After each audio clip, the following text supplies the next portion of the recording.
Hello and welcome to this Dynamic Dunescapes event. Thank you all very much for joining us. We're here tonight with Jack Perks.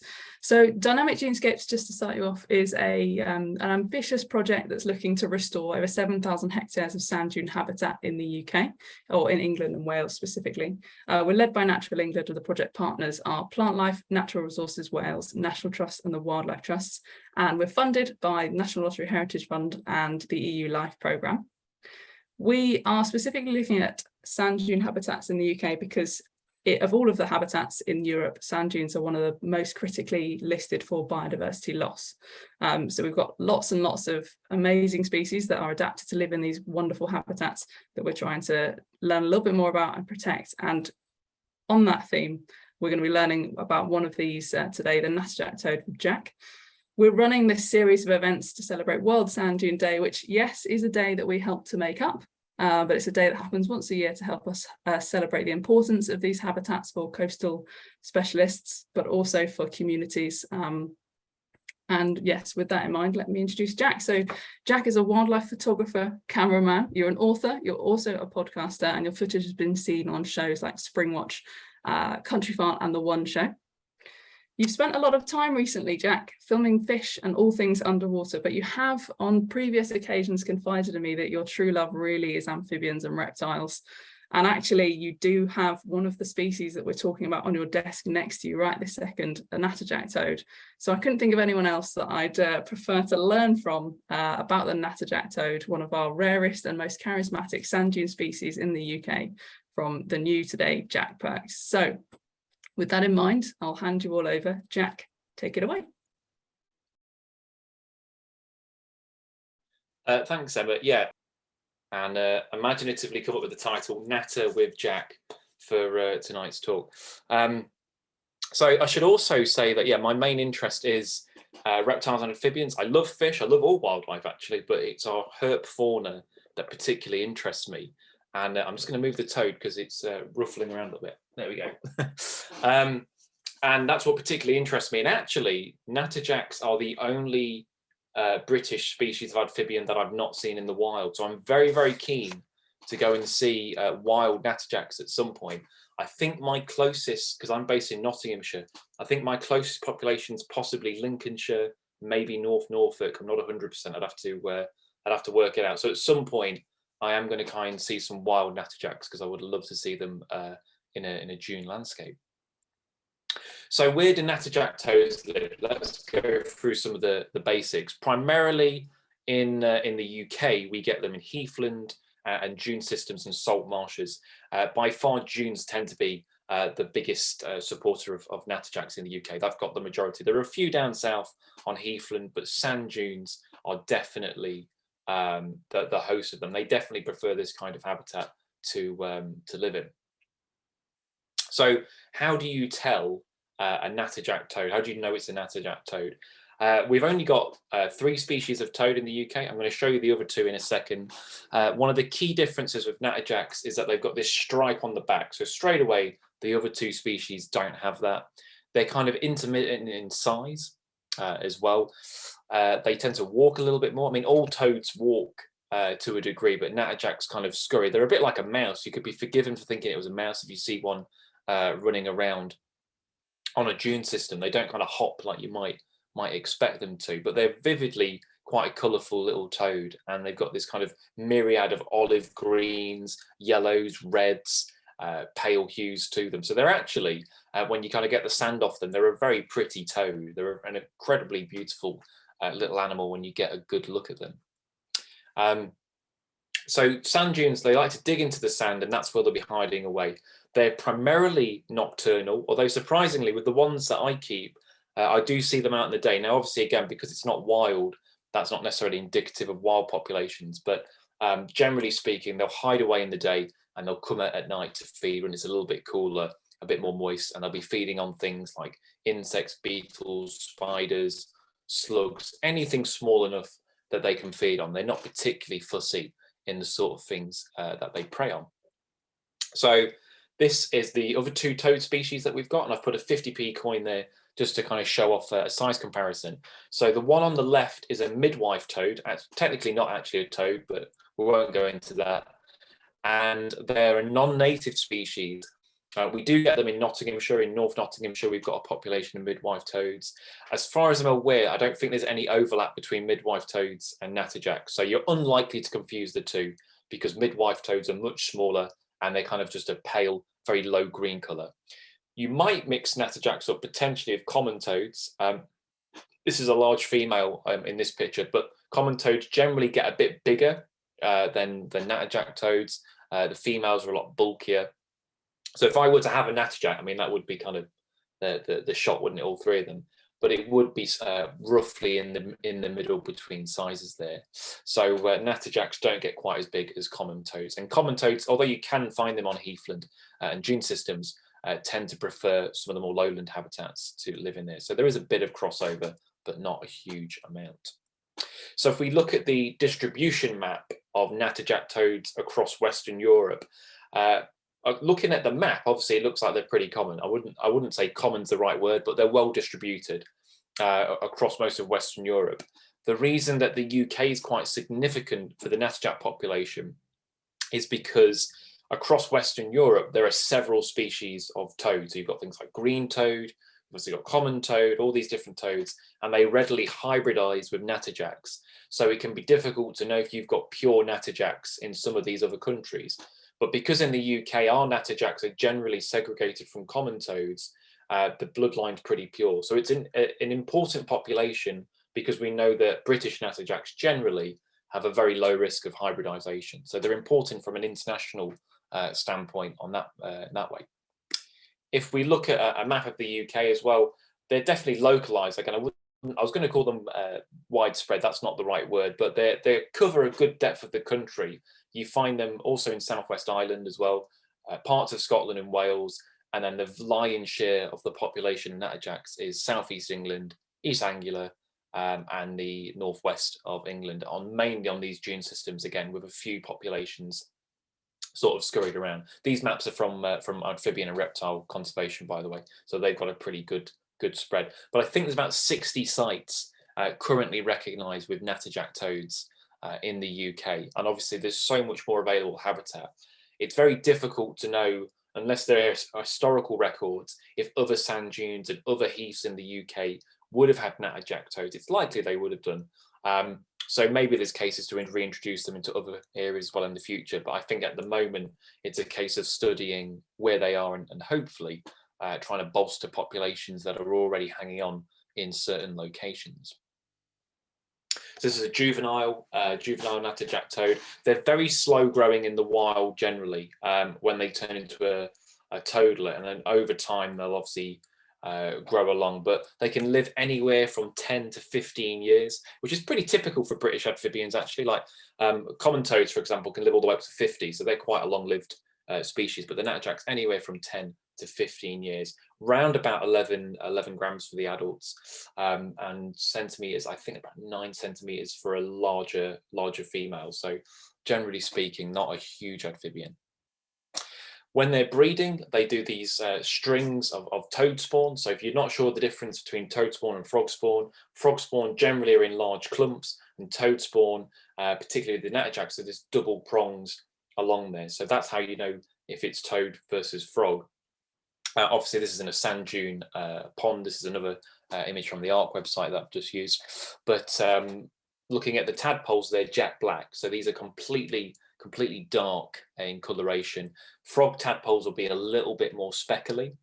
Now, the reason that natterjacks prefer to breed in some of these temporary ponds, there's a couple of reasons really, is that they're warmer. Natterjacks need warm water to successfully breed. So on heathland, on sand dunes, those ponds are going to be warmer.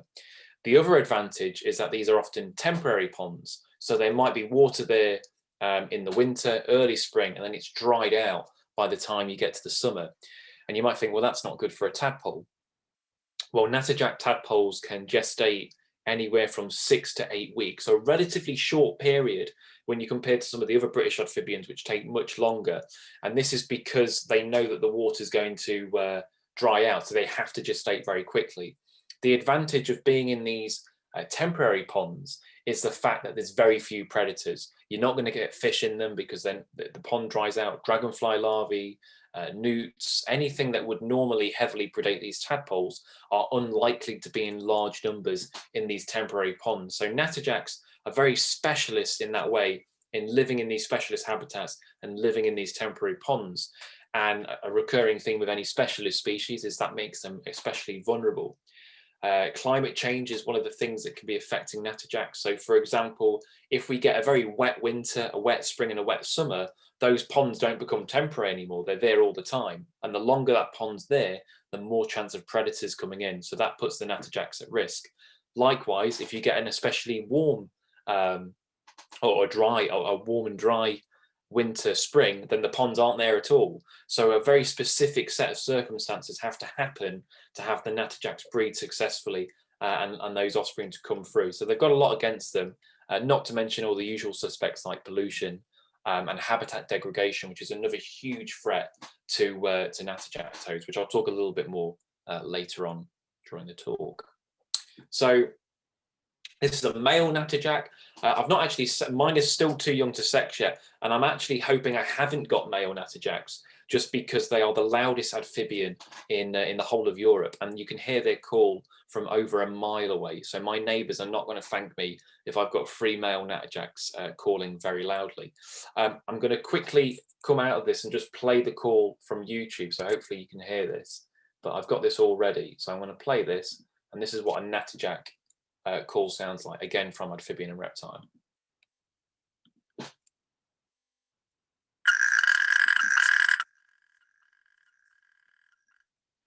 So that's where they get their name from, the Natterjack. It's that rasping call, basically. So if you ever wondered why is a Natterjack called a Natterjack, it's because it's got that kind of rasping call there. But yeah, you'll certainly hear the Natterjacks before you see them. They're a very, very loud amphibian. So be amazing to hear that at some point, I'm sure. These golden eyes really stand out for me. I mean, they're a very, very pretty amphibian to photograph. And it's worth mentioning a couple of points about photographing some of these rare and endangered species. So obviously they're protected, they're Schedule 5.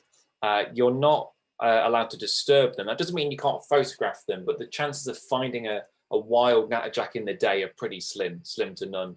So if you were really keen to photograph Natterjacks, then the best way would be to go on like a guided walk. A lot of nature reserves, wildlife trusts, RSPB, where they do have Natterjacks, often do these sort of night walks with a torch. And you might be lucky enough to see one then and get a photo under torchlight. But generally speaking, you'd be incredibly lucky to photograph one in the day. And they're actually very quick. They're not going to hang around. So they might hang around in the ponds when you're photographing them there potentially. But if you do find one on the dune system, and they're just kind of scurrying off pretty quickly on a bit of a mission. So they like this undergrowth, but not too much undergrowth, and this is one of the problems. So generally, they like a myriad of habitats, so open patches of heath or open sand dunes where they can burrow into, and then a little bit of undergrowth to go and hide in there. The trouble is when scrub and other plants get into the sand dunes, this starts to degrade the habitat for the Natterjacks. I suppose historically, large herbivores and things like that would have kept the scrub down. We don't have that so much in the UK now, so it can be pretty perilous for these little toads. That does mean, though, that we can interfere and we can, or intervene, I should say, and help these toads by clearing scrub, opening up new habitat for them, and just giving them the best possible chance for survival. So this is some work that was done at Formby. I hope I got that right. And this is what I was sent over. So this is some of the sand dunes and the scrapes that they were doing there from above, from an aerial image. So they're also making these notches in the sand dunes. And what this basically does is help create natural ponds and different areas for the sand dunes for these Natterjacks to colonize and to live into. So if we just left it there, the habitat would degrade too much for the toads to kind of thrive. So a little bit of a helping hand goes a long way for these toads. We've also got these slack ponds. So these are those ponds, those temporary ponds. I think there's 12 new, I might be getting that right, but 12 new ponds created there, and that just gives them ponds to leapfrog, because they don't just need one pond, they need lots of ponds, and that just means that the adults can go from pond to pond. They can breed in multiple ones. They've got options. If one dries up, there'll be another one to go into. So giving them that kind of access is fantastic, and having lots of ponds means, if you excuse the pun, they can leapfrog from one pond to another to get to different areas of the dunes and heathlands and whatever. So they really need a myriad of habitats and a myriad of ponds to make the most out of that particular area. That's just another aerial shot showing some of those ponds at Formby and some of the work that they've done there. So real incredible work to kind of help these little toads out. They've got predators, just like most species. There's not anything that I would say particularly hammers the Natterjacks. There's no predator that specializes in them. Grass snakes obviously will eat them. You do get grass snakes, particularly on the heathland, but you'll get them on sand dunes as well. This was that grass snake was taken at North Norfolk on some dunes actually, so you do get them there. Mink, herons, so lots of things eat Natterjacks. They're not really immune from that kind of thing. So predation can be a particular issue, and particularly for the tadpoles, things like dragonfly larvae and great crested newts are quite keen on toad tadpoles. Now, it's all part of nature. You need some predation, but obviously too much is going to be a bit of an issue when we've already got a decreasing population. These dunes and heathland are also home to all other kinds of fantastic herb fauna. So you'll get adders. I mean, I'm sure an adder wouldn't turn its nose up at a Natterjack. I'm not sure if that's ever been recorded before, but I can't see why an adder wouldn't have a munch on a Natterjack. And the other star species of sand dunes, and they often go side by side with Natterjack toads, are sand lizards. So this is a female sand lizard hiding in the undergrowth there. So the males, and I'll show you in a second, are absolutely stunning. The females are a lot less showy, and the reason for this is that they can blend in with the environment a lot more. There was a study done with some of the reasons behind this, and it's basically so they blend in and avoid predators. So there was in Dorset, I think it was at RSPB Arn, they had a camera on a kestrel nest, and this kestrel was bringing in male sand lizard after male sand lizard. It brought in so many. Very rarely did it catch females, and I just think that's because the females are much better hidden, but they're also not out displaying and more on show. So the female sand lizards, that's why they're a little bit less showy than the males, which are absolutely stunning. So I used to live in Cornwall, which I don't think has Natterjack toads. I might be wrong, but there's plenty of sand dunes in Cornwall, and on the north coast of Cornwall, there is a population of sand lizards. So I used to survey them for Cornwall Reptile and Amphibian Group. Used to go along there and survey, and the males were absolutely gorgeous, like really, really vibrant, beautiful looking lizards. I don't know if I'd want to say if a Natterjack or a sand lizard's better, but I'll put that to the vote for you guys to decide. But they are stunning, absolutely stunning. But often they go in hand. They're very similar story to the Natterjacks in that they need the warmer areas of the UK to successfully breed. They are egg laying. They're the only egg laying lizard in the UK. So they lay their eggs inside of the sand or inside of the heathland to gestate their young. So it's not a surprise to find both of these species together, and they coexist perfectly fine. Sand lizards are a little bit longer, but I mean, they might eat the odd small toadlet, I suppose, but I don't think they're particularly impacting Natterjack numbers. So yeah, they're an absolutely amazing little creature.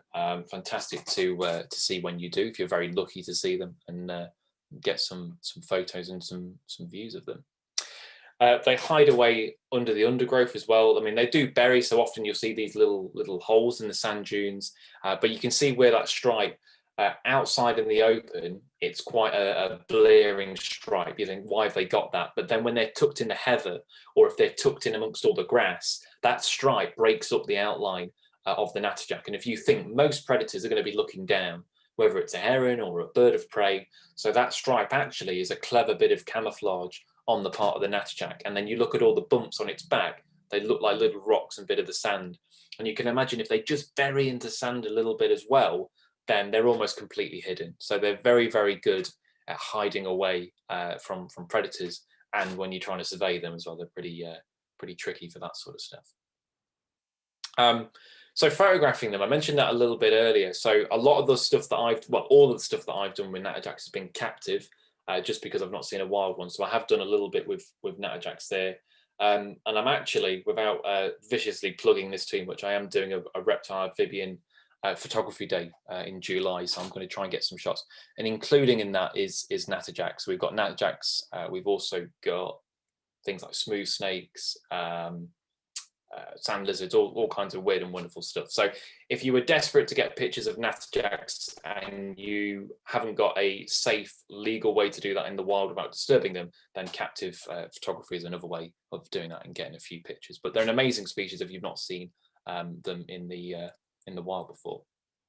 That was very quick. That's basically brought me to the end about Natterjack. So if we've got any questions, then I will happily answer them. Thanks very much, Jack. I really enjoyed your impression of a Natajack toad there. It was short but sweet. And fascinating to learn as well about them not being so hybridized here in the UK. It makes perfect sense when you say it, but it wasn't something that I'd come across. So thanks for bringing all sorts of new things to us. Yes, if any of you have any questions, do pop them in the chat. I've got a couple lined up from my notebook as well, which I'll jump in with. People at home might be wondering, you know, we've sold them on the fact that Natterjacks are really fascinating. Everybody loves a Natterjack now, but we've also told them many of the reasons why they're under threat, and they are one of the most threatened species in the UK. So the question might be, is there anything that they can do to help them? To help the Natterjacks? I mean, yeah, I suppose it's a hard thing individually, because, you know, something like climate change is a massive, you know, to tackle that on your own. I guess to kind of throw it back to you, to support organisations that are doing something like dynamic dunes and things like that, because obviously they are making a huge difference. I suppose people can volunteer, can they? Can people volunteer to help with these? Yeah, absolutely. That's one of the things that we would definitely recommend. If you do live in an area which has local Natterjack toad populations, you can sign up to volunteer with organisations that are part of Dynamic Dunescapes, or like you said, RSPB or ARC, those kind of organisations. Volunteers are really useful because not only can they be used in the kind of monitoring and some of the things that you've mentioned before when you've said that you've been out surveying populations, but actually in some cases we can help our volunteers get really hands-on and actually help us restore the habitat. So you saw some of the pictures of what we've been doing at National Trust Formby there earlier. Sometimes that scrub clearance is something that can actually be done by teams of volunteers armed with kind of garden spades and things under the correct supervision. So there are plenty of things they can do, but not everyone lives near Natterjack toads. So and my favourite question to always ask you, it seems to be, is how about the amphibians that we might find more close to home? What can people do? Tell us a little bit about your pond tips. Yeah, so I mean, you'd be incredibly lucky to have Natterjacks in your garden. I'm not sure if anyone, there might be someone out there that's got them in their garden, but in terms of just general common frog, common toad, newts and whatnot, there are a few things. This is going to sound incredibly obvious, but I'll state it anyway. Dig a pond, and once you've dug a pond, dug another pond. Like, the more ponds, the better, basically. If you wanted to make a pond specifically for amphibians, then my advice is don't concern yourself with going too deep. Make it wider if you're going to do anything. So, I mean, people always think, oh, it's got to be a foot deep, it's got to be a foot deep. But if you think about the British winter, how often do you get more than an inch? I mean, an inch of ice is excessive for a UK winter. So a foot is plenty. And in fact, certainly common frogs prefer large areas of shallow, weedy water to spawn in. So if you want to encourage your frogs, you want a big area of weeds, a shallow area of weeds. Toads prefer bigger ponds. So if you want common toads in your pond, it needs to be, I mean, I would say at least more than 2.2 meters. It's kind of squared. They like a bigger pond. And if you want newts, then you need lots of kind of plants for them to lay their eggs on. So water forget-me-not is a good one. Curly pondweed's another good one for newts. And we spoke about this before, Emma, but the way to think about it is that your pond should be like a motorway stop-off point for wildlife. So even if you can't get a big pond, even if you can only have a washing up bowl in your garden, that's like a little stopping point for the frogs and the toads when they're on their way to the next McDonald's or the next big pond down the road. So don't ever think that your garden's not big enough for a pond, because even if you can only squeeze in something small, that will still help wildlife, and particularly amphibians, because they can stop off that and then carry on. Yeah, brilliant. And under your advice, I did put in a very small pond, a very small garden this year. Said to me was, don't worry if it looks awful now, because ponds take a while to mature, because I dug this little pond and was like, oh Jack, it looks so bad.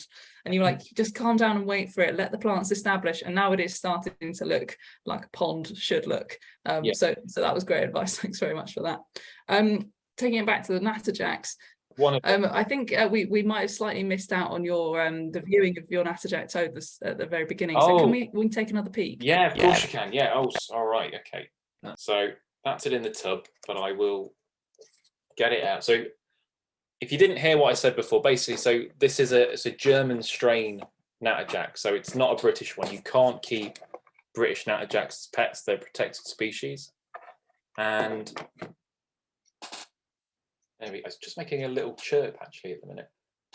So this is about a year old, and in the wild they wouldn't get this big this quickly, but because it's a pampered toad, so it's getting lots of food and it's a very good habitat, so it's getting quite big. But you can see if I turn it this way, that stripe. Okay, all right, I know. Oh, very clear. Yeah. So I've got 3 of these in a outdoor enclosure, and it's actually made to look like a mini dune, a little mini dunes that they do very happily out there. But yeah, they're just an oddity. I've basically got a zoo in my house of weird and wonderful things, and the Natterjacks are pride and joy of my animals. Oh, fantastic. And Trish in the chat has asked, does it have a name? Do you name your animals in your self-confessed zoo, or do you, like, how attached do you get to them? Well, I mean, obviously I care for them and I love them. Not love them, that makes, well, I do love them. Yeah, no, let's go with love. Let's go with love. No, I don't name them because they're a bit difficult to tell apart. But no, if anyone wants to name my Natajack Toads, go for it. You can have competition. But best suggestions in the chat, please. I don't know what sex they are actually. They're a little bit too small to sex yet. So I think next year, like I was saying, I'm hoping I haven't got males, because they're incredibly loud and I don't know what I'm going to do. My neighbours are not going to be happy with me if I've got... I've never heard them. I've been out with Natural England Rangers to try and hear them before on a survey, and instead I've only seen the toadlets, which are must have been maybe a month or 2 months into their kind of like actual toady stage. I don't know what the technical term is for when they're no longer a tadpole.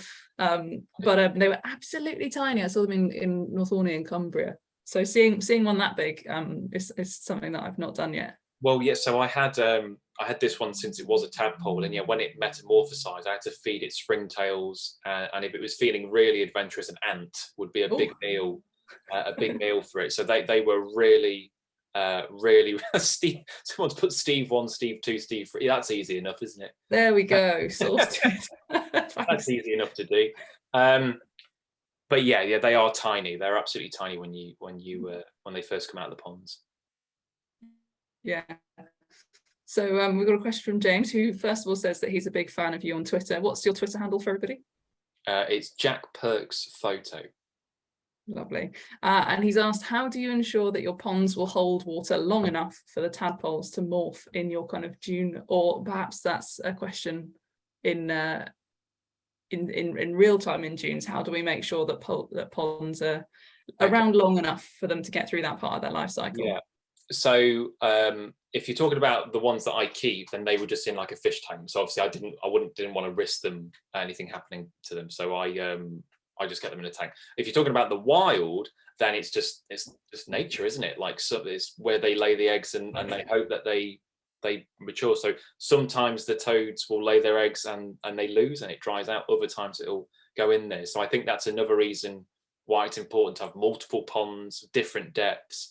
Some of them will make it, some of them don't. I think that's another reason, why we're not up to our neck in Natajack toads. so few of them make it comparatively. Yeah. There's so many things that they face when they're out there.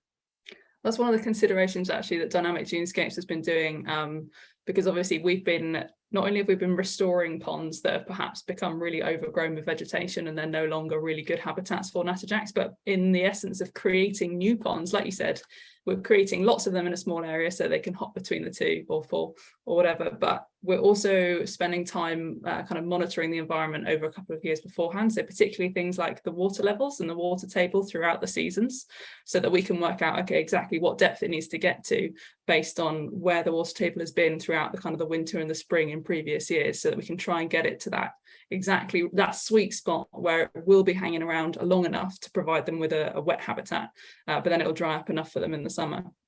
So it's one of those things we can do. We can use the knowledge that we've got to try and give them the best head start as we can. But you're absolutely right. we can't do everything for them, and sometimes nature has other ideas. So I think last year in Cumbria, where I was it was really warm and dry, and I think they struggled a little bit there. But you'll have some good years and you'll have some bad years. That's why it's important to monitor species over a long period of time. Well, I suppose it's because they're live up to 15. If it doesn't work out one year, they can replenish the numbers the following year. I think they can have up to 7,500 tadpoles.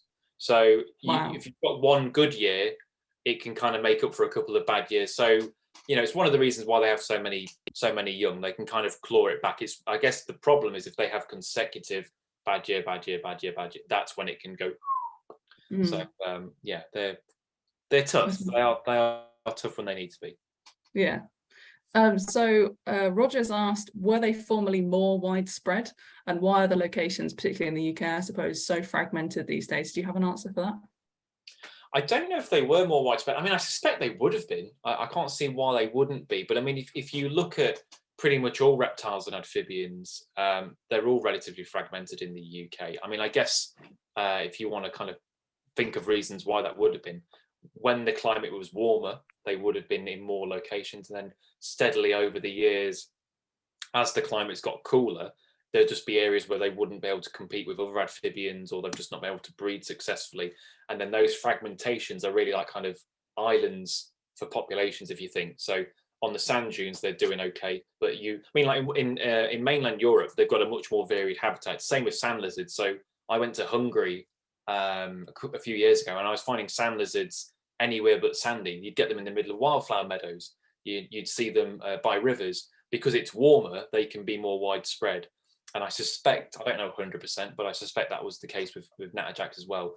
Just that when the climate's warmer, you'll find them in other habitats other than dunes and heathland. But in the UK, they're the warmest habitats. So that's where they've kind of specialised and find that niche. Yeah, and potentially another reason for their fragmentation or reduction perhaps in the UK is also the fact that the UK has lost more than a third of its sand dune habitat since 1900, which is very quick in just, that's a couple of lifetimes that we've lost such a large chunk of the habitat they are specialised to live in. That'd be another reason for them being lost and splintered around the UK. I suppose as well, once you lose them, how are they going to get, they're not going to find their way on their own, are they? Once you've lost them from a sand dune habitat, it's not like a bird or an insect that can easily recolonize. So it's important that if they are there, we bolster numbers. And if there's a case for reintroduction, I guess, look into that as well. Yeah, definitely. So what other projects have you got coming up, Jack? And where can people find out more from you? Online, I guess, is the best thing. So either on Instagram, which is @FishTwitcher, or on Twitter, or anything like that. And if you just search Jack Perks Photography, it'll all come up. In terms of reptile and scaly things, I'm just trying to think if I've got anything exciting. I've got that photography there. I'm trying not to plug it too mercilessly, but that's on my website. So if you are interested in that, you can find out a little bit about that.